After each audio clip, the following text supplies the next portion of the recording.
Izin teman-teman, kita mulai acara podcast kita. Pak Ridwan Jamaludin, terima kasih atas kehadirannya dalam acara podcast namanya Obrolan Indonesia atau ONI Podcast. Jadi ini ada di Presiden dan di Martin. Oke, disiarkan di dua.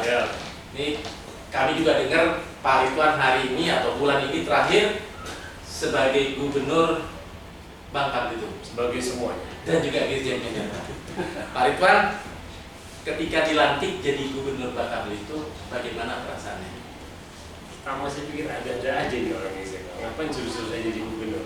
Karena di seberang sana banyak yang mampu, banyak yang mau. Tapi saya menempatkan posisi sebagai pegawai negeri, saya katakan saya ikut perintah aja. Suruh jalan-jalan, suruh tidak jalan. Saya dia merasa diberikan kesempatan untuk membuktikan. Selama ini kan perjalanan karir saya dari teliti-teliti gitu, dari BPT, kemudian masuk ke Kemenko Maritim, koordinasi ini itu, kemudian masuk ke SDM, kita atur tata kelola, regulasi dan lain-lain. Begitu di lapangan mari kita kita bicarakan dan kita atur. Pak Ridwan, kalau Pak Ridwan di sana itu kan menjadi gubernur itu kan udah kayak presiden di Republik Indonesia, tapi presiden di Provinsi Bangka Belitung, Republik Bangka Belitung. Apa fokus utamanya Anda ketika di sana? Pertama, saya ingin menjadikan Bangka Belitung sebagai tempat orang pintar. Jadi saya katakan, saya hanya punya 3 hal. Satu, saya ingin mengembangkan sumber daya manusia dengan menciptakan habitat atau ekosistem yang bagus. Yang kedua, saya mau menata lingkungan akibat pertambangan. Yang ketiga, saya mau menjadikan Bangka Belitung sebagai percontohan industri pertambangan yang top. Itu aja sudah. Jadi isunya SDM dan SDA. Ya, dan lingkungan. Kemudian sekarang sebelumnya Pak Ridwan kan juga Dirjen Minerba, atau pada saat yang bersamaan ya, Dirjen Minerba. Nah, pekerjaan di Dirjen Minerba tentunya punya hubungan dengan yang menjadi Gubernur Bangka Belitung. Punya hubungannya erat sekali. Saya 2 kaki tuh, makanya saya bilang tadi di Minerba kita atur-atur bagaimana pertambangan. Di sana kita jadikan apa yang kita atur itu sebagai realisasinya. Mengatur dari katakanlah dari pemerintah pusat adalah sebuah pekerjaan besar di mana kita melihat Indonesia secara keseluruhan dan melihat semua komoditas mineral dan batu bara secara keseluruhan. Sampai di Bangka Belitung, pertama saya katakan saya disumpah dan digaji untuk menerapkan regulasi tentang mineral dan batu bara. Sehingga mari kita lakukan itu di Bangka Belitung. Kita tahu timah di sana adalah yang paling banyak produksi Indonesia. Indonesia adalah nomor 2 terbesar di dunia. Dan kita tahu juga sejak tahun 2000 awal timah dinyatakan sebagai bukan mineral strategis, sehingga siapa saja yang menambang timah, sehingga ketika saya mulai bekerja di sana terdapat kurang lebih 123.000 hektar lahan kritis yang kita tidak tahu siapa yang akan bertanggung jawab. Artinya ekspor tambang ilegal. Nah, inilah yang menurut saya tidak boleh dibiarkan. Satu sisi timahnya PT Timah atau IUU Timah resmi kekurangan pasokan akibat biji timah yang dicuri. Sisi lain lingkungan rusak karena setelah ditambang tidak ada yang bertanggung jawab. 3 negara dulu. Saya 3 hal yang saya katakan di sana. Yang pertama adalah negara bertanggung jawab terhadap keselamatan rakyat. Jadi kalau dalam kegiatan pertambangan itu ada kecelakaan atau ada hal-hal yang berjalan tidak sesuai dengan standar keselamatan, negara yang terdampak. Yang kedua tadi saya katakan kerugian negara. Begitu pertambangannya ilegal, negara tidak mendapatkan posisi. Yang ketiga, lingkungan hidup. Dalam jangka panjang kita akan melihat nanti Bangka Belitung bisa menjadi kuburan massal anak cucu buyut kita jika ini terus bisa dianggap. Jadi Bangka Belitung pada prinsipnya sudah melakukan seluruh best practice yang ada di Dirjen Minerba. Belum. Nah, begitu saya datang, itulah yang ingin saya lakukan. Pak Ridwan kan juga tentunya beda ya. Kalau Dirjen itu kan lebih regulator. Kalau Gubernur itu lebih punya kemampuan yang lain-lain. Operasi di bawah plus minusnya Pertama, orang mengatakan terakhir kemarin ketika saya orang ngomong-ngomong setelah saya selesai, ternyata ternyata dengan latar belakang teknis, Pak Ridwan tidak mudah menata apa yang ingin dilakukan. Saya bilang orang teknis itu adalah orang yang paling lurus logikanya. Karena apa yang mau saya kata tidak terjadi, yang salah bukan pendekatan penataannya, tapi memang ada sesuatu yang tidak logis yang sudah terjadi. Yang tidak logis yang sedang terjadi adalah ketika kita sudah tahu pertambangan ilegal tidak boleh, masih banyak yang nawar. Boleh lah Pak, rakyat mau makan, ini kami sudah banyak. Bahkan orang-orang yang seharusnya menjadi panutan seperti mantan anggota dewan, tokoh masyarakat, selalu mencari pembenaran untuk membuat saya bolehlah rakyat nambang tanpa izin. Sedang tidak, itulah logika teknis saya dan itu saya yakini sebagai kebenaran. Tantangannya di situ.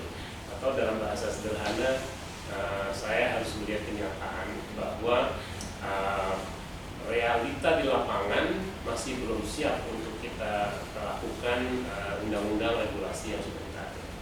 Pak Ridwan, dari kasih nilai 1 sampai 10, tingkat kesulitan jadi gubernur Bangka Belitung berapa? Tingkat kesulitan Dirjen Minerba berapa?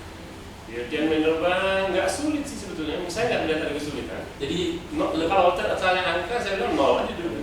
oh, jadi nggak sulit untuk juga gubernur Minerba, gubernur Bangka Belitung maupun Dirjen Minerba.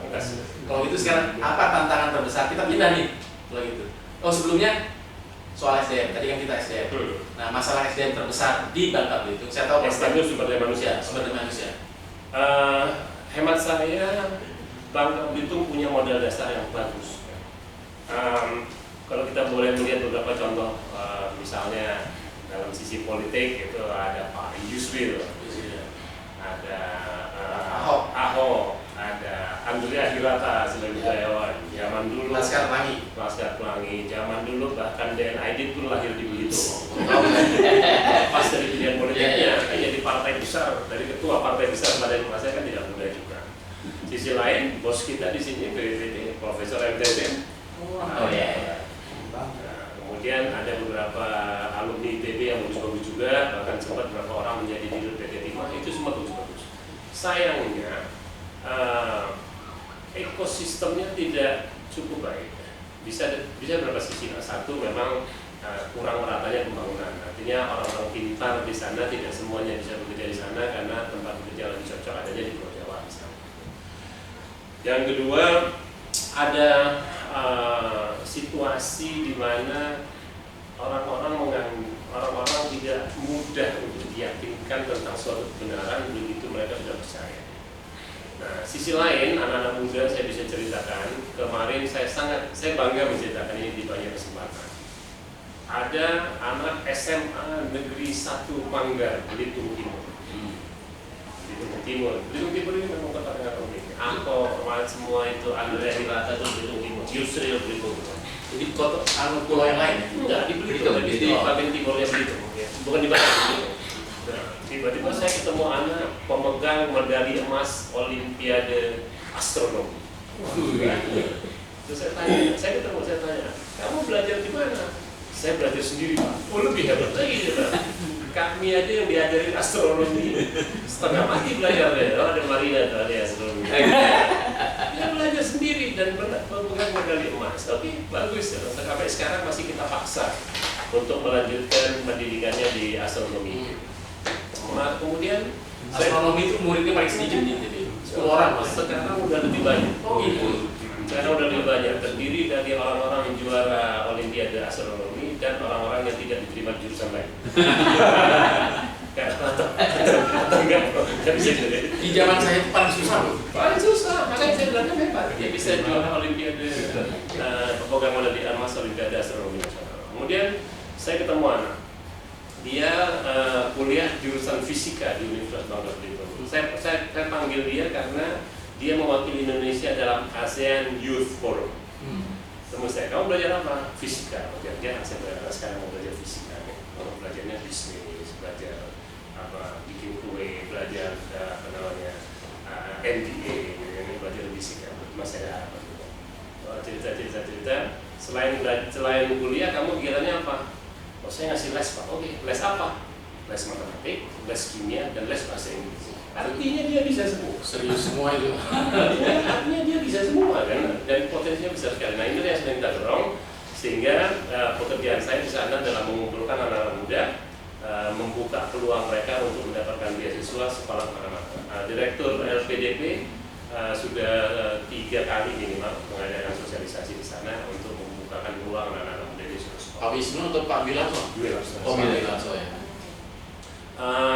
Sumber daya manusia hebat, sekali lagi hanya itu tadi, kita harus menciptakan ekosistem yang juga membuat mereka nyaman dan juga. Jadi Pak Ridwan pokoknya meninggalkan legacy di sana sebagai putra daerah juga ya? Putra daerah, saya lahir di Bangka sampai SMP saya di Bangka. Karena kita tahunya Pak Ridwan ini dari ITB, dari Bandung, tapi yang jelas ini kesempatan untuk berperan untuk daerah dan saat ini sudah selesai. Sudah selesai secara resmi. Secara resmi, jadi masih ada lanjutan. Tapi sebelumnya kita pertanyaan soal Dirjen Minerba. Oke. Kalau Dirjen Minerba tantangan terbesarnya apa? Satu, saya kan di sini mulai masuk BPPT mulai dari nol ya, sampai saya deputi teknologi informasi negara. Yang kita lakukan di BPPT ini sudah benar. Jadi ketika sampai di Minerba, kalau yang dasar-dasar udah nggak ada masalah, pemetaan, pembangunan database, eksplorasi, sebagian besar sudah dilakukan. Yang kurang adalah ketika Presiden memerintahkan hilirisasi, disitulah masalahnya, dan itulah sebetulnya yang kita upayakan dulu di BPPT. Tiba-tiba ada diskusi tentang gasifikasi batubara di Kementerian SDM. Seolah-olah ini sesuatu yang baru dong. Saya Pak, 20 tahun yang lalu kami sudah lakukan ini. Kemudian mine-mouth itu mining listrik, pembangkit listrik di Murtama. Perasaan Dr. Subagio membagi sudah biasa begini. So memang ada sehingga memudahkan saya, artinya saya tahu konteksnya, hanya saya menyesal aja kenapa kita kehilangan waktu kurang lebih 20 tahun untuk peristiwa ini. Sekarang misalnya kita perintahnya tidak boleh menjual mineral dalam bentuk mentah, harus diolah, harus masuk smelter. Dari 53 smelter yang dibangun, ini ada cerita lain nanti, hanya 17 yang dikelola oleh SDM, sisanya dari negara. Dari 17 yang dikelola oleh Kementerian SDM, saya hanya melihat 1-2 saja di mana kontribusi orang Indonesia secara teknis signifikan. Selebihnya kita hanya menjadi tempat orang lain mengerjakan pekerjaan dengan senang-senang keuangan itu. Ketika misalnya sekarang Air Product yang sebelumnya mau bekerja sama dengan PTBA dan Pertamina untuk coal to DME, Air Product menghentikan kerjasamanya, tadi kita nggak bisa gitu ya. Nah, kemudian hal-hal lain yang menurut saya masalahnya, kalau bahasanya para pemimpin kita, utamanya yang sering disebut-sebut Pak LBP itu, ini kan bukan rocket science, that's not rocket science, tapi bukan rocket science pun kita nggak serius melakukannya, sehingga secara teknis dalam pengerjaan smelter-smelter itu kita tidak cukup banyak terlibat. Tapi di sisi lain memang ada kegiatan-kegiatan yang cukup membanggakan. Misalnya kalau saya boleh menyebut beberapa perusahaan, PT Smelting itu tokoh-tokohnya ada di Indonesia. Freeport bahkan, Freeport ketika sibuk mau underground mining, ketika itu Freeport mau ngambek, kami mau pergi aja. Saya tanya anak-anak Indonesia yang di Freeport, kalau mereka pergi kalian bisa bang, ini kita semua yang ngerjain. Jadi ada potensi yang pada dasarnya kurang maksimal kita kapitalisasi. Nah sekarang ketika hilirisasi itu menjadi kewajiban, inilah saat yang tepat untuk kita mengatakan bahwa dulu yang kita lakukan di BPPT sudah benar, mari kita sambungkan kembali dengan hilirisasi. Mudah-mudahan teman-teman masih bisa punya jalur ya. Saya dalam kesempatan terakhir ini sempat mengajak juga beberapa teman yang saya tahu secara teknis bagus, mari kita bantu program hilirisasi ini, karena sesungguhnya inilah yang kita lakukan. Dulu kan kita di BPTK hanya rumusnya SDA plus SDM dikalikan, kata para tokoh TPS. Jadi menurut saya begitu. SDA kita punya, sumber daya manusia adalah bagian dari yang harus kita kembangkan, dan IPTEK adalah pengungkitnya. Itu menurut saya masih relevan untuk itu. Jadi Pak Ridwan tadi kan Pak Ridwan cerita bahwa betapa sulitnya untuk ngerjain smelting SDM Indonesia. Berarti kebanyakan SDM-nya dari luar. Bukan. Betapa sedikitnya keterlibatan SDM Indonesia secara teknis dalam pembangunan smelter. Secara teknis. Kalau secara bisnisnya banyak yang terlibat. Ini datangkan teknologi dari Tapi sebenarnya teknisnya kita tidak banyak. Sebagai contoh ya, saya lihat sendiri smelternya PT Timah yang sekarang sudah besar. Memang teknologinya dari luar, dari Finland, tenaga ahli dari Australia, saya ketemu mereka sangat memuji tenaga Indonesia untuk jadi sama. Mereka hebat sekali, kata siapa begitu. Artinya tinggal kita saja yang tidak menciptakan ekosistem yang bagus pada kemudian diri di dalam pengelolaan. Pak Ridwan lanjut. Jadi sebelum Pak Ridwan ke ISDM, Pak Ridwan di Kemenko Maritim. Ya. Terus apa Pak Ridwan? Di Kemenko Maritim itu hebat menurut saya, kan kita berusaha kembali meletakkan kejayaan kita di Kemenko Kemaritiman. Kan slogannya poros maritim dunia. Itu slogannya Pak Jokowi periode pertama.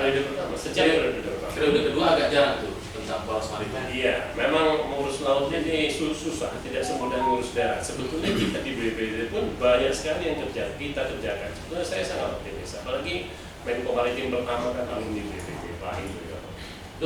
Profesor Dr. Indro Susilo persis untuk menangani Kemenko Maritim ketika itu. Kita bergerak cukup banyak secara saintifik, hanya memang tidak mudah mengelolanya karena kan yang mau dikembangkan itu adalah hal-hal yang sudah punya pakem puluhan tahun dengan caranya. Misalnya ketika itu kita tiba-tiba seluruh Indonesia kenal istilah dwelling time, apa itu dwelling time? Dan Presiden ingin sekali dwelling time itu diturunkan. Nah ketika itulah kita melihat ini bukan sains, ini adalah praktek bisnis. Sehingga kita harus juga mendekatinya dengan pendekatan mengelola praktek bisnis. Karena mengelola dwelling time itu artinya kita berusaha menekan biaya logistik Indonesia yang ketika itu 27% biaya logistik, mahal sekali. Kita berusaha menurunkan itu melalui pemanfaatan infrastruktur kemaritiman. Itu yang kita coba ketika itu. Sebagian bagus berjalan, minimal semangatnya luar biasa. Walaupun karena negara kita besar, ini agak rumit konteksnya. Di samping juga ada orang-orang yang kalau boleh saya katakan juga yang zona nyamannya terganggu. Nah, hal-hal seperti itu masih begitu besar. Dan bagi kita, bagi saya yang kebetulan juga pernah mengurusi fintech kelautan di sini, ocean is really our future and technology and science the answer. Jadi harusnya begitulah. Ocean is our future, Ocean is our science technology is the answer. Tapi biasanya saya ingat Pak Indro itu dulu selalu ngomonginnya, paling banyak ngomongin deklarasi Juanda. Apa itu sih deklarasi Juanda? Itu deklarasi Juanda bahwa seluruh laut di dalam itu adalah kekuasaan kita. Tapi mendeklarasikan itu saja kita berterima kasih kepada Pak Juanda. Tapi selebihnya kan harus kita isi. Kedaulatan itu harus kita isi. Ini kedaulatan dari mana? Deklarasi sudah dibuat, deklarasi sudah dinyatakan ke seluruh dunia sehingga perairan dalam itu menjadi bagian dari kedaulatan Indonesia. Tapi kedaulatan secara ekonomi yang belum kita isi, mengisinya harus kita. Pak Ridwan, di Pak Ridwan itu kalau di Sesmenko Maritim itu barusan saya ingat jadi Sesmenko Maritim Pernah sebentar. Oh sebentar. 9 bulan, 7 bulan. Sesmenko atau sebagai PLT? PLT Sesmenko. Oh PLT Sesmenko. Saya perlu tanya karena kalau di birokrasi itu artinya orang kedua beneran. Dan karena orang yang pertamanya adalah biasanya adalah political appointee dan di karir puncaknya untuk pegawai negeri birokrasi biasanya di Sesmenko-nya. Dan itu memang yang incak sebenarnya dari seluruh keseluruhan kementerian. Kalau tadi kan misalnya lebih banyak regulasi di Dirjen Minerba ya. Saya mau coba bandingkan yang ini Dirjen Minerba itu regulasi, Gubernur sebagai geografis, Sekretaris Sesmen compare and contrast. Sesmenko peran kita koordinasi. Sebuah kata yang tidak dilukiskan, tidak mudah diterapkan. Kita harus berjuang keras untuk meluruskan akal sehat. Akal sehat kan harusnya sudah lurus, tapi sering-sering akal sehat pun harus diluruskan. Betapa Karena salah satu yang lain itu peer ya. Ya peer ya. Tapi bagaimana kita harus mengkoordinasikan segala sesuatu yang harusnya sudah mudah dikoordinasikan, tapi karena berbagai pertimbangan, berbagai keinginan, berbagai kepentingan menjadi tidak mudah diteruskan. Kemudian sebagai dirjen tadi kerjaan kita memregulasi. Tidak mudah memang, tapi realitas saat ini memang regulasi di kita kesan saya terlalu banyak sih. Terlalu banyak itu, terlalu banyak jumlahnya dan terlalu banyak juga kepentingannya. Kalau misalnya kita lihat apa yang sering disebut sebagai Omnibus Law atau Undang-Undang Cipta Kerja, kan cita-citanya adalah mau menyederhanakan Omnibus Law. Awalnya kita saya sangat berharap banyak dengan adanya Omnibus Law itu kita akan mudah dalam urusan regulasi. Tapi ternyata dalam Omnibus Law masih banyak hal-hal baru, masalah-masalah baru yang muncul. Bahkan kalau saya boleh ambil contoh yang terjadi di Kementerian SDM, contoh sederhananya, batubara sebagai bukan barang kena pajak dalam regulasi yang kami pegang. Tiba-tiba di dalam Undang-Undang Cipta Kerja, batubara menjadi barang kena pajak. Kenapa jadi berubah sementara Kementerian SDM tidak tahu? Ada yang itu yang berubah bukan? Tidak tahu. Itu berubah. Nah, hal-hal seperti ini menurut saya kalau nanti sebelum penutup ada kalimat-kalimat yang enak untuk disebutkan, tapi nanti kita simpan. Ini insider view karena ini udah sebagai birokrasi ini udah mentok semua dan pengalamannya luar biasa. Pak Ridwan juga pernah dapat ASN berprestasi ya? Ya. Untuk apa itu ASN? Pada waktu itu kita membuat Bui Tsunami Indonesia yang menilai mengapa dianggap berprestasi. Kan ini penilaian di PKN. Pertama komentarnya lucu juga itu, saya lupa itu. Ada ya orang Indonesia bisa begini, atau ada ya PNS yang bisa begini. Ada Bu, ibu nggak pernah lihat aja. Itu yang saya maksud. Jadi kita ketika itu lebih banyak bekerja semacam di ruang hampa gitu. Prestasinya ada, orang lain terkaget-kaget ada ya orang yang bisa begitu. Padahal ini ada banyak, saya kan bukan komputer yang komputernya ada banyak. Nah itu yang menurut saya ada Tahun berapa itu? 2011. Jadi ASN berprestasi 2011 dalam level nasional diberikan oleh PNS dengan kinerja luar biasa baik. Kalau waktu jadi dirjen, jadi ini udah nggak pernah dapat lagi ya? Jadi dirjen sebetulnya lebih banyak ini. Dirjen Minerba itu saya tidak sulit, tapi memang membuat orang lain mau bergerak sesuai regulasi, menghadapi tantangan yang orang-orang berbeda keinginan, mengajak orang bilang Pak regulasi ini apa ajarannya. Bukan sesuatu yang selama ini biasa dilakukan oleh orang. Jadi saya mengatakan tadi tidak ditanya kesulitan, enggak sulit menurut saya. Memang kita harus melakukannya dengan konsisten dan persisten. Jadi tidak sulit, tapi pencapaian tadi dimulai dari ASN berprestasi 2009, 2014, 2011.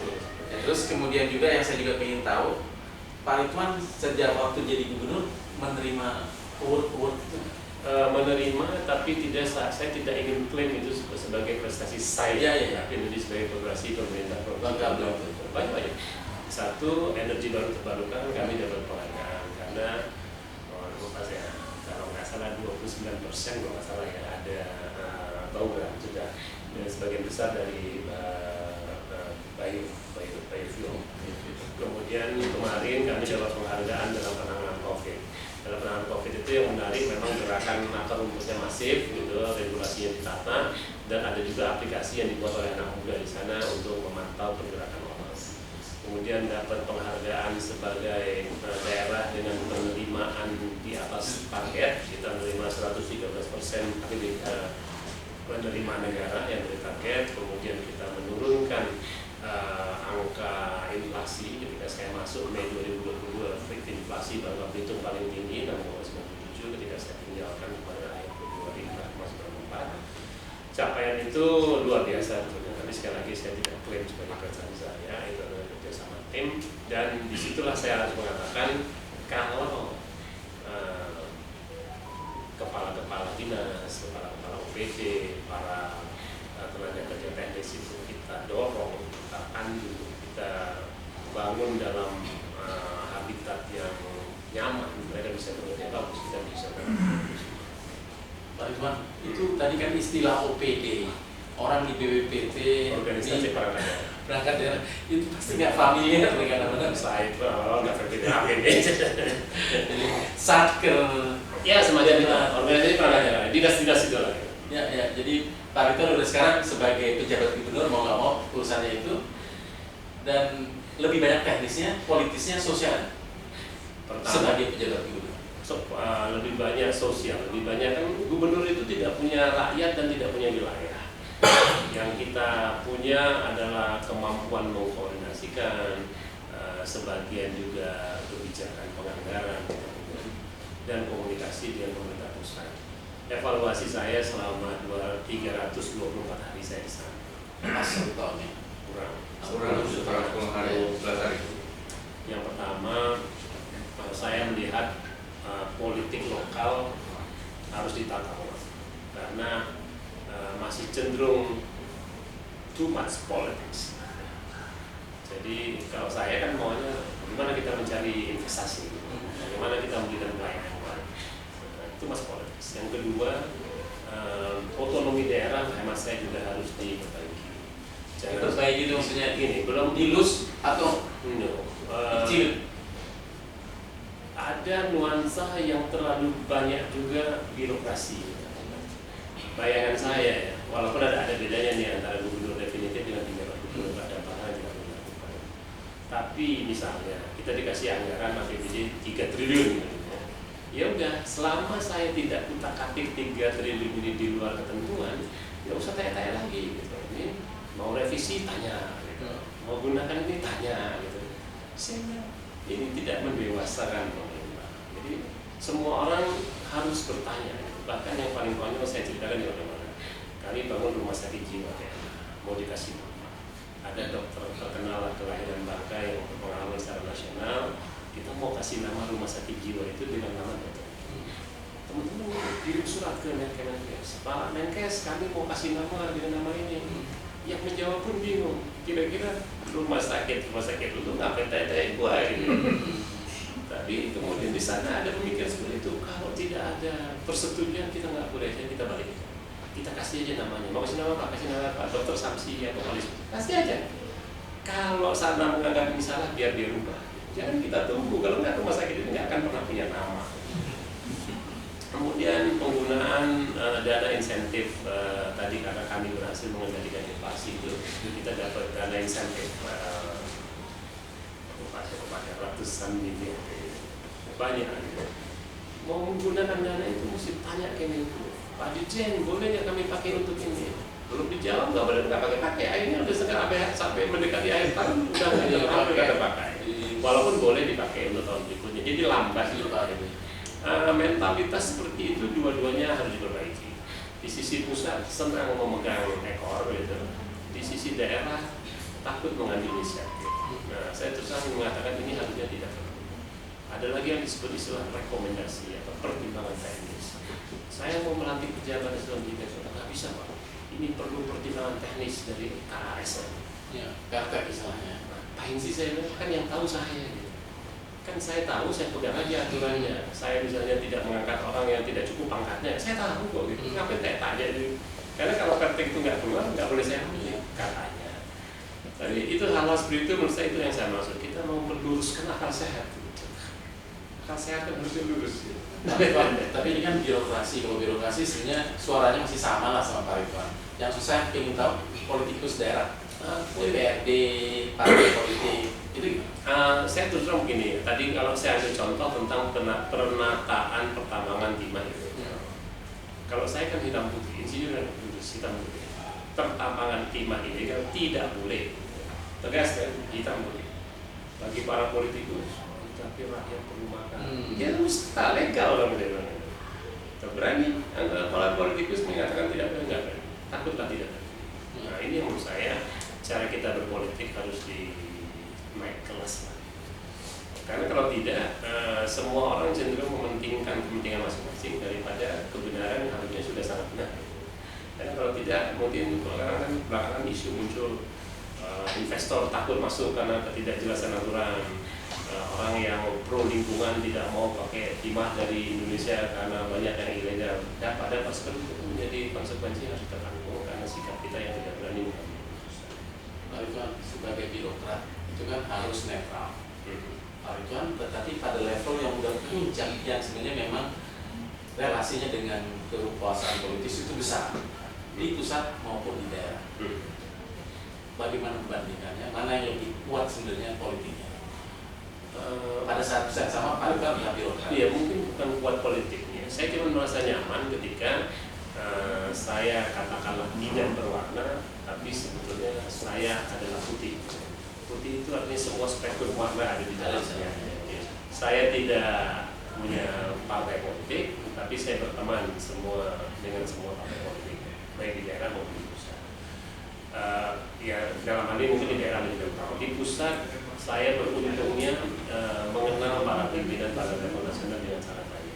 Jadi kalau ada hal-hal yang sekiranya saya perlu konsultasi, saya perlu diskusi, sebetulnya gubernur sebagai utusan pemerintah pusat harus seperti itu. Jadi memang menjaga komunikasi dua arah itu, menjaga komunikasi ke pusat dan ke daerah harus dilakukan secara seimbang. Kalau Pak Ridwan itu tadi saya nggak bacakan, tapi memang di Wikipedia ada Pak Ridwan juga sangat punya banyak kegiatan aktivitas, ikatan alumni, TB, kegiatan yang lain-lain, dan sangat aktif. Jadi atau profesi juga begitu. Itu saya yakin yang selain main bola ya. Itu saya kira yang saya yakin punya kemampuan interpersonal skill yang luar biasa. Saya yakin membantu karena kalau cuma birokrat, biasanya birokrat tadi putih-putih aja lurus saja kan, yang penting kemampuan lain terutama berhadapan dengan politik gitu. Itu betul itu. Katakanlah ada dua kelompok kegiatan, satu kelompok kegiatan profesi gitu ya. Saya banyak terlibat di organisasi profesi.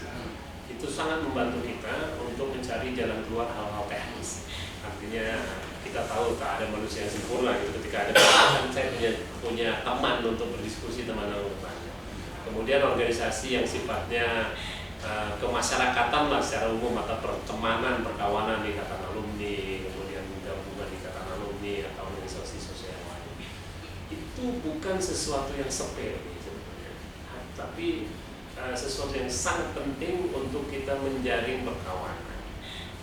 Sebaliknya tapi ada catatan juga, jangan juga kita masuk kepada kelompok-kelompok yang bisa menjadi kontraproduktif. Kita harus pilah juga mana yang bagus dan tidak bagus. Namun kalau saya boleh mengatakan sepanjang pengalaman karir saya mungkin 49% pakai ilmu, 51% pakai kawan. Jadi network lebih more powerful. Pak Ridwan, apa yang Pak Ridwan anggap the greatest achievement in birokrasi Saat ini upaya sih, achievement yang paling capaian paling upaya untuk memperbaiki. Kalau hasilnya seperti tadi saya katakan, kalau boleh agak sarkastik, pertanyaan kondisi yang paling sulit yang dihadapi di dalam menata organisasi ini baik di pusat maupun di daerah adalah ketidakjujuran atau hipokritisme. Misalnya, kenapa Presiden memerintahkan kita mencabut izin-izin perusahaan tambang yang tidak produktif? Karena memang ada perilaku yang tidak sehat. Orang dapat wilayah untuk izin tambang, dia dapat aja wilayahnya tapi tidak diusahakan. Dan interpretasi terhadap pasal 33 itu adalah bahwa pertambangannya harus diusahakan. Kalau ini air dan kekayaan alam dipergunakan seluruhnya sebesar-besarnya untuk masyarakat ya. Kalau tidak diusahakan, bagaimana mau kemakmuran? Nah, ada orang yang memang oportunistik aja, mari kita minta ilmunya, dia nggak punya modalnya, dia nggak punya kemampuannya. Bahasa sarkasnya dia kangkangi aja lah, gitu. Makanya Presiden perintahkan cabut IUP tidak perlu lagi, dan cabut. Gitu ya. Nah, menghadapi kondisi seperti itu memang masih belum selesai urusannya. Yang kedua tadi saya bilang orang itu senang kalau diberikan kekuasaan, sehingga muncullah istilah-istilah rekomendasi, pertimbangan teknis yang kalau kita lihat prakteknya itu bisa lebih tinggi dari undang-undang. Misalnya sebelum melantik pejabat harus ada pertimbangan teknis dari komisi A. Namanya pertimbangan teknis, tapi kalau itu tidak ada menjadi salah. Namanya pertimbangan teknis, nggak usah dikasih saya tahu. Pertimbangan teknis saya anggap sebagai nasihat aja. Nasihat akhirnya yang namanya pertimbangan teknis, rekomendasi, konflik derajatnya sama seperti undang-undang, sama seperti PP. Nah, hal-hal seperti itu menurut saya membuat birokrasi kita tidak efisien. Balik ke Bangka Belitung ini karena masih fresh. Ini bagaimana peranan Bangka Belitung ke depannya setelah ditinggalkan oleh Pak Ridwan? Artinya dalam percaturan nasional, sumber daya alam, sumber daya manusia. Saya nggak tahu apakah Pak Ridwan juga akan kembali ke sana lagi. Kalau sumber daya manusia tadi saya bilang ya, kita sambil saya bilang, mari kita berikan kesempatan anak-anak muda ini untuk belajar dan mencari pengalaman. Setelah itu biarkan mereka membangun dengan jalan lebih baik. Yang kedua sumber daya alam kita. Oke lah, timah kita sudah cukup banyak dikuras. Namun data mengatakan kita masih punya sampai sekitar kira-kira 35 tahun lagi. Namun geologis secara optimistik mengatakan yang kita tahu itu baru setengah dari yang ada. Ya, we have to go deeper, we have to go offshore. Jadi kalau kita melakukan eksplorasi lebih banyak, kita akan lebih banyak. Jadi potensi sumber daya alamnya masih bagus. Kemudian sekarang yang banyak dicari orang adalah pasir silika. Saya mengatakan setelah nikel, silika adalah menjadi komoditas berikutnya yang akan ramai dicari karena dia Silika di Bagdad juga banyak. Karena akan digunakan untuk kaca, untuk pembuat panel surya. Nah, yang ketiga logam tanah jarang. Logam tanah jarang itu namanya juga logam jarang. Keberadaannya masih jarang dan yang paling penting adalah kita belum punya teknologi pengukuran. Itu yang harus dipasang. Tapi di luar itu optimisme saya muncul ketika tadi melihat anak-anak muda itu bagus-bagus.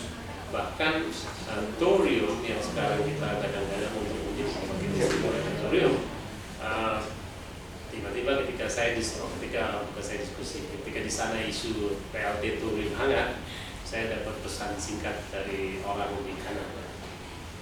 Bang, lagi membicarakan thorium ya?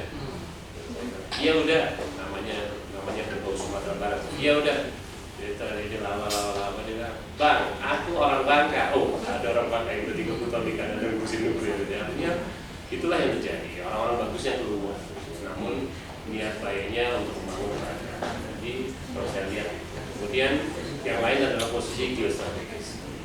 Bangka Belitung hanya 1 jam dari Jakarta, 1 jam dari Singapura, 1 jam dari Malaysia, dekat. Dan itu adalah di lintasan selatan dan selatan. Itu yang selama ini kurang kita kapitalisasi. Saya melihat itu potensi besar yang bisa digunakan untuk mengisi salah satunya di poros politik. Selanjutnya nih, buat yang masih para generasi muda yang sekarang ingin jadi kayak Abang Ridwan Jamaluddin, mencapai karir yang paling sukses saya kira di birokrasi, dirjen, sesmen, dan juga gubernur. Apa pesannya? Keluar dari zona yang kurang subur untuk mereka. Keluar dulu aja, tapi pergi untuk kembali. Maksudnya keluar dari Bangka Belitung, pergi belajar, cari pengalaman kembali. Itu untuk orang Bangka Belitung. Tapi kalau misalnya katakanlah generasi muda yang para geologis yang juga ingin mimpi untuk melakukan hilirisasi batu bara, karena ke depan Pak Ridwan juga bilang, Pak Presiden juga bilang Indonesia komoditi isinya. Jadi kan Bangka Belitung sebagai percontohan untuk hilirisasi, percontohan untuk penerapan kaidah bersama yang baik, percontohan untuk pemulihan lingkungan yang baik. Bisa itu. Bang Ridwan, ini terakhir, siapa role model? Bang Ridwan Jamaluddin. Pertanyaan yang paling tidak pernah bisa saya jawab. Saya nggak punya role model, saya tidak mengagumi orang per orang. So saya atau bahasanya saya tidak melihat satu orang sempurna sehingga saya banyak belajar dari banyak orang. Contoh. Ketika saya masuk di Kemenko Maritim itu ada 3 menko saya. Menko pertama Profesor Indra, scientist. Indra yang Susilo ya. kampung kita ketika itu dibuang semua data misalnya mau tentang iptek ya, beliau punya banyak kelebihan, banyak pengetahuan, tapi karena dia tidak lama penugasannya karena mungkin ada hal lain yang terus dia melakukan. Menko penggantinya adalah Dr. Rizal Ramli, ekonom berwarna hijau. Namanya adalah para aktivis, tamunya adalah para aktivis. Waktu itu salah satu topik besar kita adalah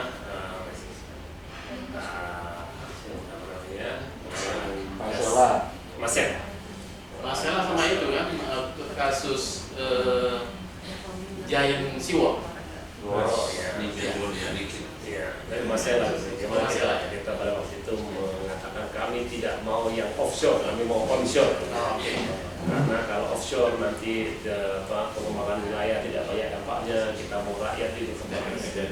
Sebaliknya, kalau di mata Profesor Yudhoyono, kita harus mencoba teknologi baru, floating facilities untuk mengalami. That's fine. So next time Pak Indro harus datang ke sini. Oh iya, next time Pak Indro sini. Kemudian Menko berikutnya Pak Luhut Binsar Panjaitan, Jenderal Angkatan Darat, banyak pengalaman di bidang intelijen dan leadership di lapangan. Langkahnya pendek-pendek dan cepat-cepat, lurus-lurus tapi sangat persisten. Sehingga yang banyak datang ke kantor Kemenko Maritim adalah para politisi, para pengusaha, dan juga para praktisi. Jadi saya mengalami 3 warna yang beragam gitu. Itulah yang saya maksud, saya tidak punya satu role model, tapi saya mengambil hal-hal baik dari para tokoh. Dasarnya mungkin yang paling saya banyak belajar adalah dari kehebatan tentunya Pak Habibie dan kita semua. Kita belum berpikir seperti apa yang kita diskusikan hari ini. Tahun 1978 berarti 5 tahun yang lalu, Habibie sudah mendiskusikan apa yang kita diskusikan hari ini. Sayangnya memang sekali lagi pertarungan kita ketika itu tidak sepenuhnya kita menangkan karena masih banyak kepentingan lain yang masih bermain di pangkalan politik. Pak Ridwan, terima kasih Ya, atas sharingnya hari ini. Tapi kita masih menunggu karena Pak Ridwan ini tadi sudah pensiun sebagai birokrasi dengan catatan, tapi masih banyak hal yang perlu dilakukan buat negara ini dan mungkin juga 2024. Untuk itu kita masih nunggu topik-topik yang seperti ini. Siap? Iya, karena kalau 2024 itu seperti saya bilang, 3 dari 7 presiden Indonesia itu latar belakangnya insinyur. Banyak dari Soekarno menjadi negara ini, Pak Habibie dan Presiden Jokowi. Dan yang saja mereka hanya bekerja pada masing-masing. Artinya saya mengatakan biarkan orang-orang dengan pikiran lurus-lurus ini membangun negara ini dan kita tekan seminimal mungkin pertarungan di dalam negeri, pertarungan bukan luar, bukan pertarungan di dalam, bukan di jauh karena kita dari jauh. Begitu, Bapak Oli. Tapi sebelumnya soal ini insinyur. Kalau 2024 ini putra-putri terbaik bangsa ini yang akan maju, 4-4-nya yang beredar namanya bukan seorang insinyur. Cari lah insinyur. Kita nanti insinyur. Oke. Kalau gitu, Pak Ridwan terima kasih banyak atas kehadiran di sini. Mudah-mudahan kita ketemu lagi.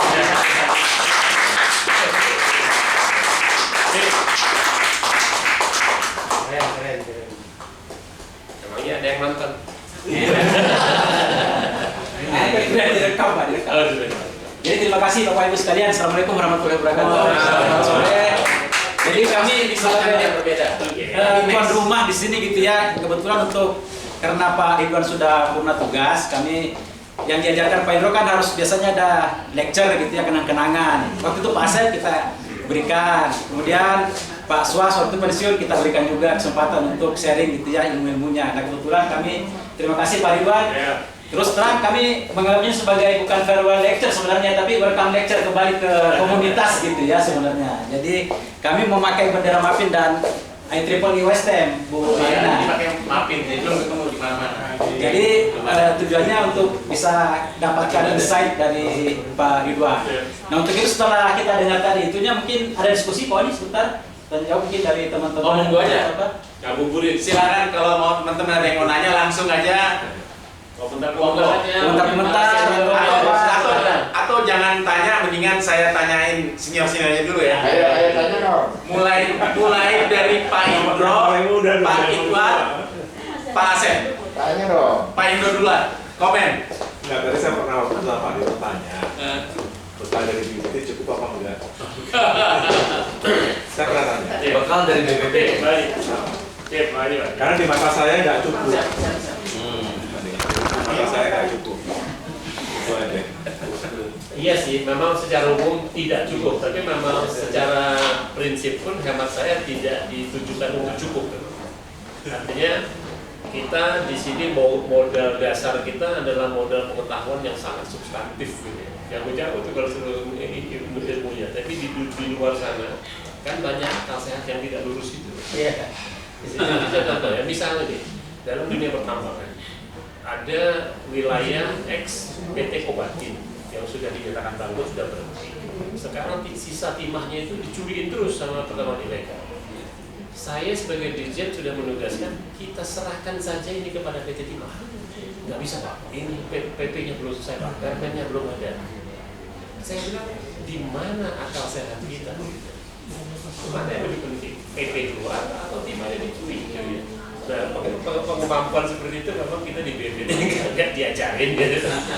Tapi pengalaman panjang bergaul ke sana kemari. Tapi kan kita bisa bergaul keluarnya itu. Hemat saya sih modal dasar kita dari pengetahuan di BPT. Jadi orang cerita tentang bui tsunami gitu ya. Menurut hemat saya bekalnya memang begitu Mas. Tapi pengembangannya memang masih positif. Jadi singernya kurang banyak Pak. Ya, saya bicara itu karena gitu kan. Penyanyi bagusnya baru Pak Ridwan aja yang kelihatan. Bukan, karena masalahnya itu kita itu di Indonesia ini sebenarnya bicara Pak Habibie gitu. Pak, power bisa kurang. Saya merasa even Pak Habibie power bisa kurang. Jadi begitu dia pegang presiden pun bisa dijegal sama MPR gitu ya.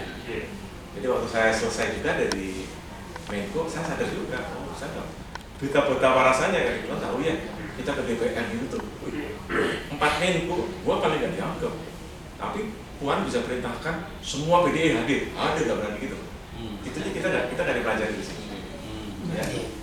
Kedua jadi ilmunya kita kuasai untuk profesional. Nah sekarang nanti dilihat sama Pak Ridwan, semua ini ada ini, lihat bagaimana setelah Anda 10 tahun meninggalkan birokrasi dan pemerintahan ini. Kalau Anda survive, dalam arti your professional survive, itu berarti this is our, itulah dunia kita. Jadi saya kasih tahu inilah, contoh di kawasan satu inilah. Beliau kan ahli TMC, tahu kan? Tahu kan? Pak Asep Karsidi. Iya. Tahu. Membangun TMC sampai hilirisasi gitu kan? Nggak ada lawan. Nah, lawannya yang Pak Ridwan bilang itu mau dijaga-jaga sama birokrasi. Harus bilang ini harus. Ya nggak harus gitu. Tapi hari ini udah dapat kabar Pak, kontak pertama nih Pak. Karena sederhana. Perintahnya Pak Luhut masuk ke e-katalog, dia masukkan. Sekarang ujian buatan mau di mana aja. Dia masa bilang mau di mana? Di Bangka Belitung. Oh harganya sehari sekian. Mau di mana? Nah itu kita bisa tunjukkan itu hero profession. Tapi kalau sudah bermain yang seperti ini, kalau saya bilang nggak cukup. Saya merasakan, bukan saya ya, saya dapat dari Pak Habibie aja 500 hari ya, 520 hari ya. Saya bertugas. Pak Habibie ya. Sebagai presiden itu ya, dengan pengalaman itu, power bisa nggak kuat. Rasa nggak ini ya? Kalau saya ngerasa, gimana nih? Memang begini. Jadi kalau bahasa nyinyirnya saya lagi, kekuatan orang sekelompok sana itu kekuatan destruktif bahasa saya.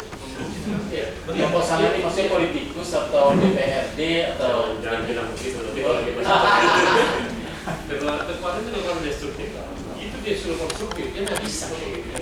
Sama kalau kira-kira di IT itu bahasa saya juga, orang Indonesia juga gue suruh ngoprek, suruh apa namanya hacking gitu ya, tapi suruh bikin aplikasi susah. Jadi kekuatan destruktifnya lebih. Iseng Pak. Tapi memang saya berpikir gini, ada 2 contoh. Satu, ketika saya masih Menko-nya Pak Indro, saya Deputi Infrastruktur, sana di Kemenko Perekonomian Deputi Infrastrukturnya Pak Wahyu Utomo. Kita waktu itu mau pilih kereta cepat, mau Cina atau mau Jepang. Nah, untuk memilih itu kita mau pilih konsultannya, mau Boston Consulting atau mau McKinsey biasanya. BCG itu bikin jauh itu BCG. Tapi maunya ada Boston Consulting, satu lagi aku lupa. Iya, cuma itu. Untuk milih dua ini aja kita lama diskusi. Akhirnya Boston Consulting yang itu BCG. Kemudian yang membuat saya yakin kita bisa adalah waktu itu sebulan, tugasnya sebulan, 3 minggu, sebulan, bayarnya $3 juta gitu. Kesimpulan apa? Kalau kita udah bertiga bulan, kesimpulannya udah begini. Kalau Cina plusnya ini, minusnya ini. Kalau Jepang plusnya ini, minusnya ini. Saya bilang kalau itu nggak usah Boston Consulting, Bandung Consulting bisa juga. Ngapain bayar mahal-mahal? Dan buktinya di tenaga teknis di bawahnya yang kerja orang Indonesia. Satu lagi waktu kita coba sama Bibi sama Yudi yang kita bikin bekapur itu kan ya kajian itu yang ngerjain anak DPD semua bisa kalau bilang gitu aja. Hanya kalau kita kurang mengkapitalisasi. Saya merasa tadi itu Pak Ridwan bicara masalah Masela. Saya ada presiden, Pak, ada proyek $28 miliar ya. Saya setuju. Kalau saya pikirannya ya kayak Pak Habibie kan, aku bisa bikin industri maritim dong. Kan saya Menko Maritim. Ada vehicle-nya, gitu kan? Kapalnya dari Korea, di-upgrade semuanya di mana? Di Batam, ditarik offshore. Dengan itu 2018 sudah mulai construction. Apa apa yang terjadi sekarang 2023 tidak ada dan tidak bakal ada. Oh iya, ketidakpastian ini memang berkaitan. Masalah tidak bakal ada sampai mungkin sampai kita generasinya habis. We have the opportunity, $28 miliar. Gimana tuh? Iya, nggak betul itu. Jadi menurut saya yang paling prinsip itu perubahan kebijakan. Kan dari awal memang offshore ya, karena Shell bikin pengembangan, kemudian Korea bikin segala macam, memang berapa? Jepang, tapi yang tangnya Shell teknologi ya kan.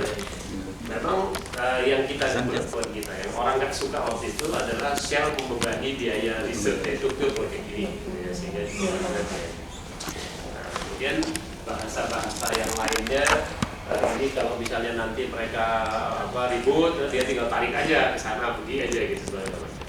Di sisi lainnya itu seperti kata Dr. Riza Ramli, pengembangan wilayahnya tidak minimal lah ya kalau itu dilakukan. Tapi mau nanggapi Pak Indro, ini kan kalau Pak Indro bilang public perception yang penting juga, maksudnya kelihatan politiknya. Kalau ini kan Pak ini ceritanya lurus-lurus saja, teknis, diomongin masalah positifnya, padahal biarpun itu sekarang gagal, tapi pada saat itu kalau bilang public perception yang menganggap oh ini oke, dan itu yang terjadi.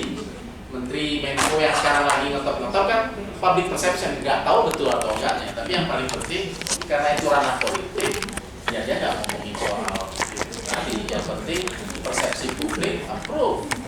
Walaupun mungkin 10 tahun lagi, 3 tahun lagi udah selesai atau ceritanya lain. Itu sih Pak, mungkin skill yang juga berbeda. Yang tadi Bapak bilang kemampuan 49% BPPT birokrasi maka cukup. Pak Ridwan untung 51%-nya di luar dan koneksi. Pak Indro tadi bilang bahwa koneksi sekarang sebenarnya yang lebih penting lagi karena public perception itu. Tapi sama ya, jadi menurut saya sih memang yang paling rawan itu berubah kebijakan itu. Itu masyarakat berubah dari offshore menjadi onshore ya.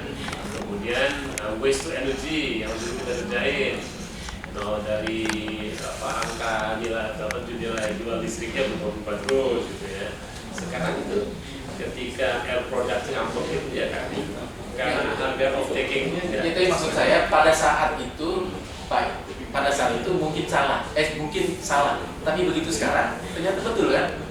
Itu poin saya. Cuma kan kita nggak bisa bilang dulu gue bilang begini karena ketika on stage itu orang harus memberi kesan harus berhasil public perception itu, dan itu memang public office. Itulah salah dia dalam kita bernegara saat ini. Semua perkelahian kita adalah perkelahian dengan semua semua bertaruh di dalam. Tiba-tiba Pak Mahfud juga begitu. Itu poin saya, itu poin saya. Iya. Itu poin saya, itu luar biasa, itu luar biasa. Kita nggak tahu menang kalah, tapi yang jelas persepsi ya, kan habis waktu dan energi kita ngurusin sesuatu yang nggak produktif.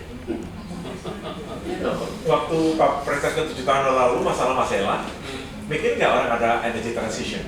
Nggak tahu. Nggak tahu kan, jadi sekarang itu mau gas itu ya kapan-kapan aja insya Allah kan. Kalau orang udah balik tadi beliau bicara thorium segala macam, rare earth guys udah nggak dipakai itu. And you lost 28 billion US dollar. Whatever you say. Mau dikasih, ya kan? Kalau orang udah ngebor, udah nanem, naro gitu, ya silakan duit dulu. Masalah risetnya ya biar aja orang duit dia gitu kan. Saya waktu itu udah kenceng sekali presiden waktu itu saya sampaikan. Saya pakai kerja Pak Habibie. Pak Habibie kenapa Pak Habibie bikin Exxon di Natuna? Tanya, tahu kan? Tahu kalau gua ngebor ngelakuin Exxon di Natuna pasti dijagain Amerika. Karena kalau Exxon udah di situ pasti makanya Cina berani masuk situ. Nggak ada konflik kayak gini.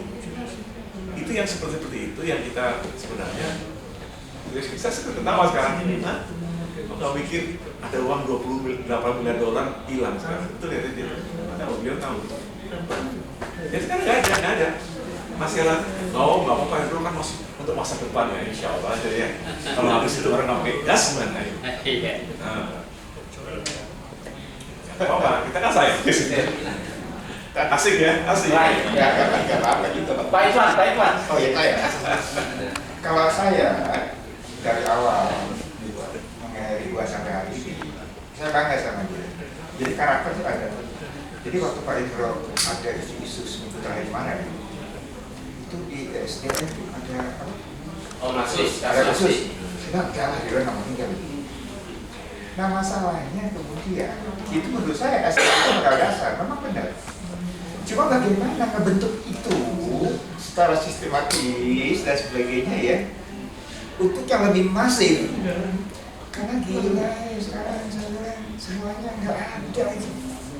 Nggak ada apa maksudnya? Enggak, karakter bahwa bukannya kita masalah lulus dikasih kesempatan berpolitik atau gimana sebagainya. Enggak, buat saya sih udah cukup. Nggak, memang tempatnya bukan di situ. Di situ, oke. Tapi sebagai manusia udah benar gitu. Bahwa itu nanti ada Pak Indro apa dan sebagainya yang tadi urusannya politik itu ada lain hal. Tapi sebagai SDM, kalau misalnya harus begitu, jadi nggak tergoyahkan. Nggak bisa main celak sana, main celak sini, ini begini, no. Kalau menurut saya di situ. Jadi sebetulnya dengan modal karakter seperti itu, buat saya sebetulnya nggak ada masalah juga. Tapi dengan karakter yang terus dia pegang seperti itu, itulah. Kalau menurut saya sebagai manusia itu. Problemnya Pak Ridwan, ini pengalaman saya, kasus Pak Indro dan Pak Ridwan Jamaluddin itu outlier. Oh Di iya. komunitas kita, itu kan, yang kan kita pinginnya ya sama lah Pak Indro, kita juga pingin ngalamin Pak Ridwan gitu. Dan itu menurut saya memang kita kurang. Tapi saya tahu Pak, ada komunitas lain yang ternyata semuanya berhasil. Kita memang karena networking. Di negeri ini sekarang ini biasanya lulusan jam Taman Suropati itu boleh dikatakan megang semua. Itu luar biasa. Gini, kita banyak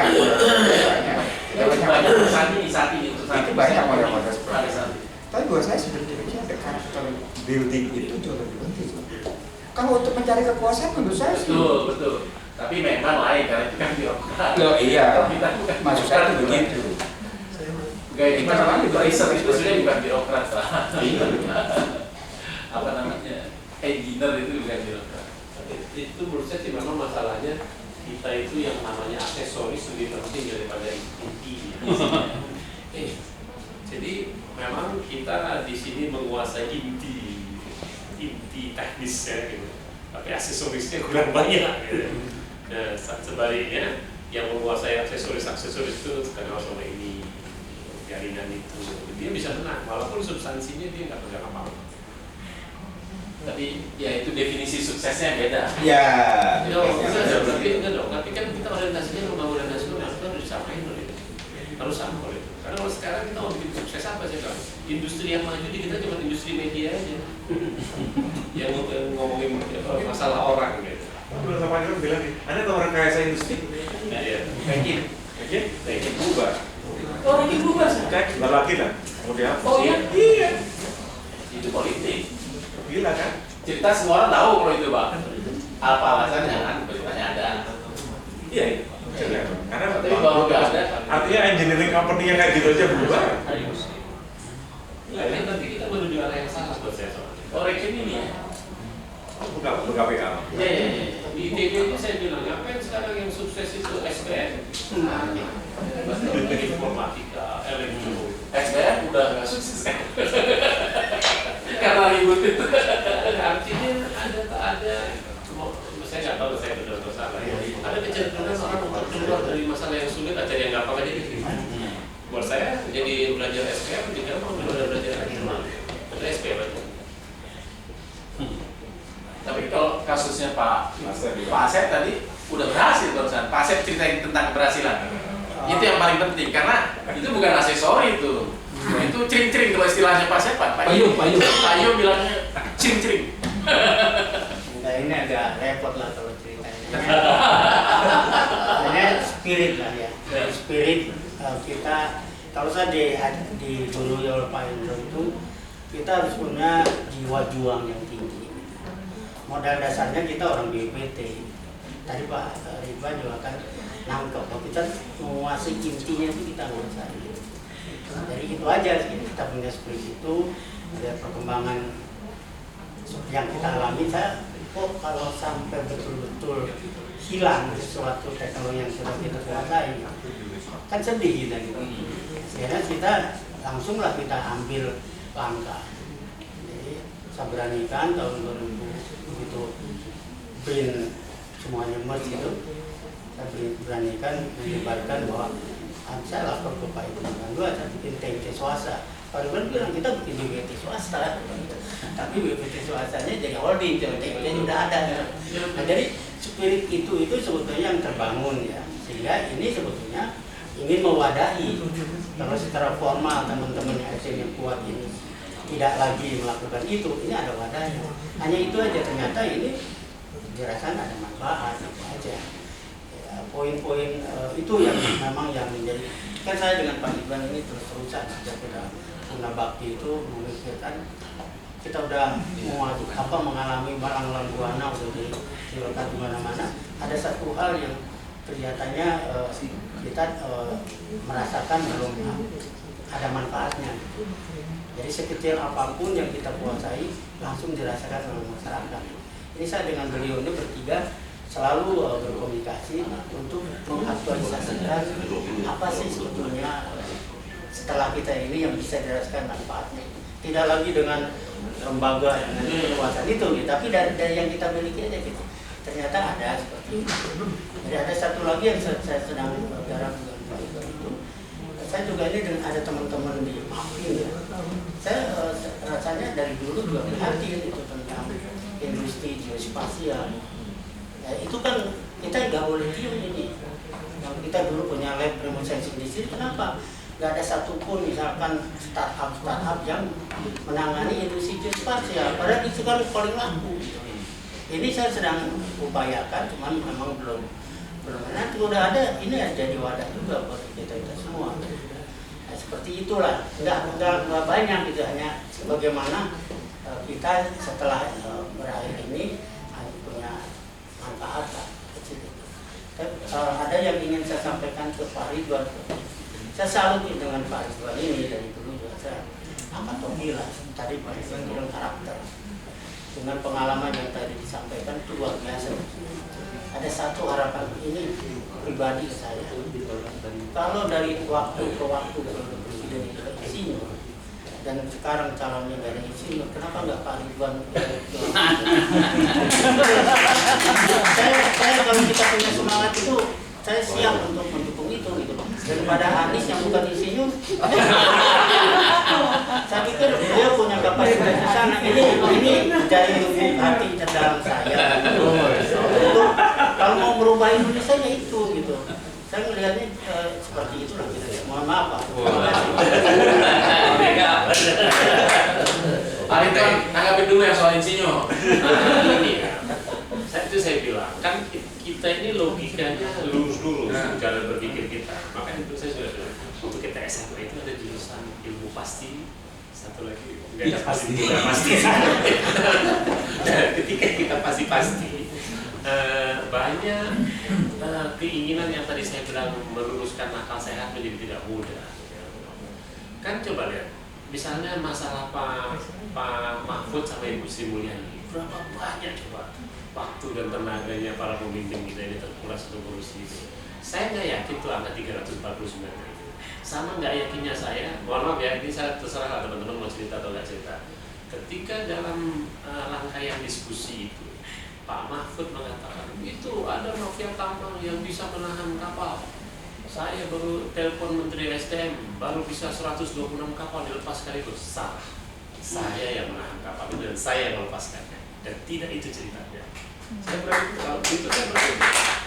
Saya melepaskan. Jadi yang kita lepaskan sebagian yang sudah dibayar oleh pembeli, artinya udah barang orang gitu ya, yang berbahaya, artinya dia bisa internal combustion, bisa terbakar, kita lepas.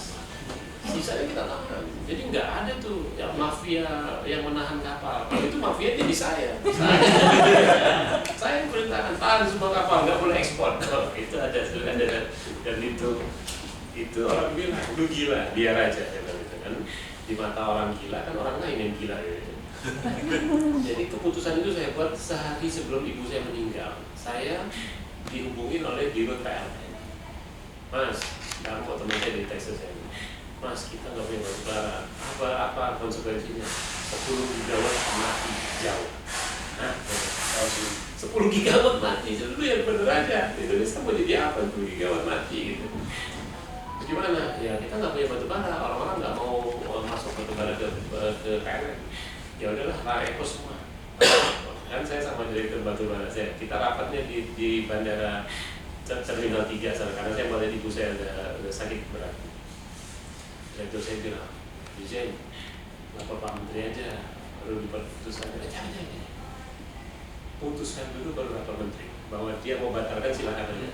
Kalau saya lapor Menteri, mohon maaf ya kalau saya mengatakan Menteri saya tidak hebat. Saya nggak yakin dia akan putuskan, dia akan saya putuskan. Jadi saya putuskan, udah putusin, bikin pengumuman, kita larang semua ekspor, selesai. 31 Desember. Iya, mulai 31 Desember. Jadi itulah hadiah tahun baru yang paling gitu. Tapi kali itu oke lah, sebuah keputusan menurut orang gila. Tapi saya terus terang termasuk dengan isu orang di Minerba suap penyuap. Saya sama sekali tidak punya beban karena saya nggak berhutang sama siapa, saya nggak dipegang ekor saya sama siapa. Nggak ada tuh pengusaha batubara bisa kasih saya nggak ada ceritanya. Nah, ceritanya gitu. Nah, kaitannya dengan Pak Mahfud itu, saya hanya khawatir informasi yang disampaikan orang kepada beliau nggak akurat. Saya nggak khawatir, mungkin orang merasa kapalnya ditangkap di dalam Pak Mahfud bisa begitu. Sama halnya ketika kasus nikel di Sulawesi, datanglah kepala Astepnya dengan seragam militernya ke kantor kita. Pak Dirjen, ini masih ada masalah. Enggak Pak, itu dari putusan pengadilan, saya ikut putusan pengadilan. Nggak bisa Pak, ini masyarakat masih ada yang keberatan. Ya kalau keberatan dia ke pengadilan aja, banding aja, jangan sini. Tapi kalau masyarakat yang merasa tidak hadir, bagaimana? Pengadilan, saya bukan lembaga pengadilan. Saya pegang putusan pengadilan. Putusan pengadilan bilang antam yang benar, saya pegang antam. Nggak mempan gitu ya, bikin itu sampai yang ada acara yang hadiah 70 videonya viral segala macam itu buat saya.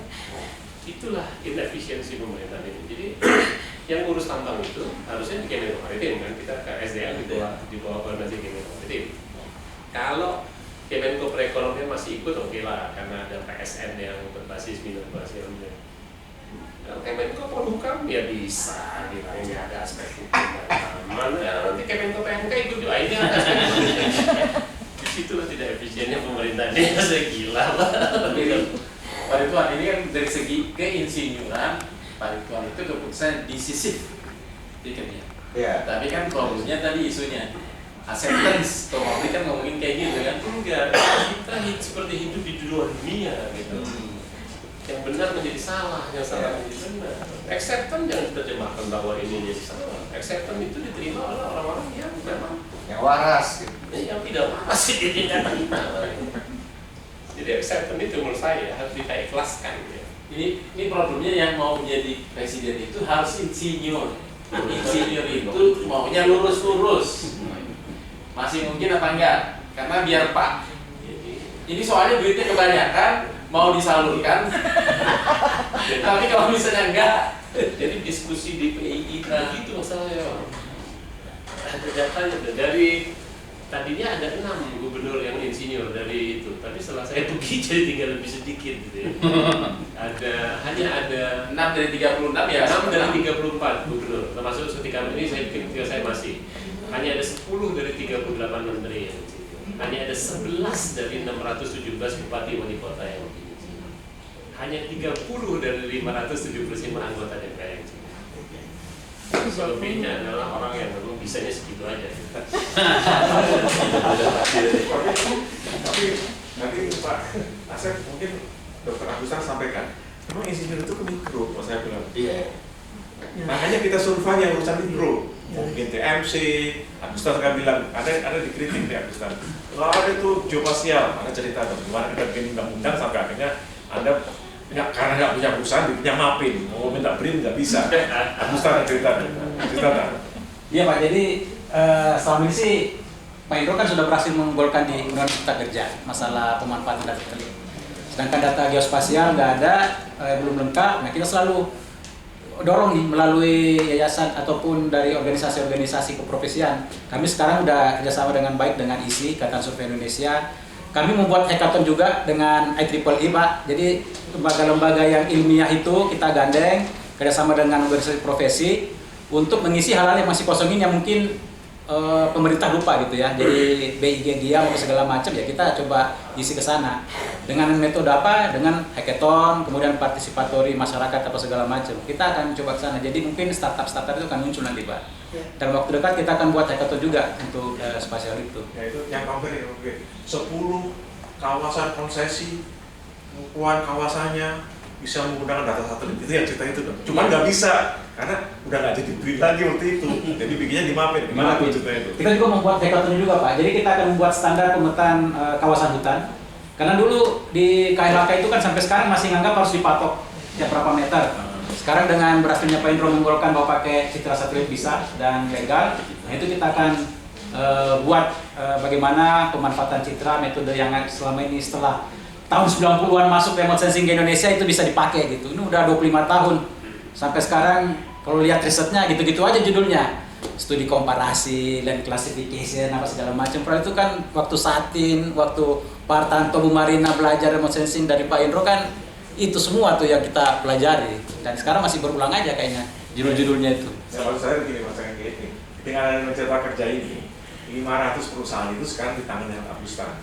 Karena apa? Setiap 2 tahun harus laporan kawasannya kan? Termasuk Pak Ridwan ya, Pak Ridwan ya. Tambang juga gitu harus lapor kan? Itu sekarang bisa pakai satelit. Kalau yang hutan pakai undang-undang. Cuma masalahnya sekarang saya 10 aja dia mau coba nggak bisa jalan karena gimana Stan? Oh dia udah siap sih, tapi kan bawahnya kan aturannya kan setiap langkah itu harus di-approve di KLHK. KLHK. Jadi bisa ditekan, tapi artinya apa? Pasarnya udah ada nih. Di-approve di KLHK. Oh, sistem operasinya itu. Iya, makanya kita akan dorong NSPK-nya nanti. Kita buat SLT-nya. Jadi dari situ setelah kita buat hackathon, ada best practice, kita dorong NSPK, kita masukin daftar ke SMI. Oh, ini yang paling maksud. Kita ini adalah micro ekonomi. Contoh representasi kita ada apa dan sebagainya. Si para politisi ekonomi itu ngomongnya makro. Contoh Pak Indro ini sebetulnya dengan lulus tadi, rupanya di atas itu tadi persepsi. Iya, betul. Iya kan?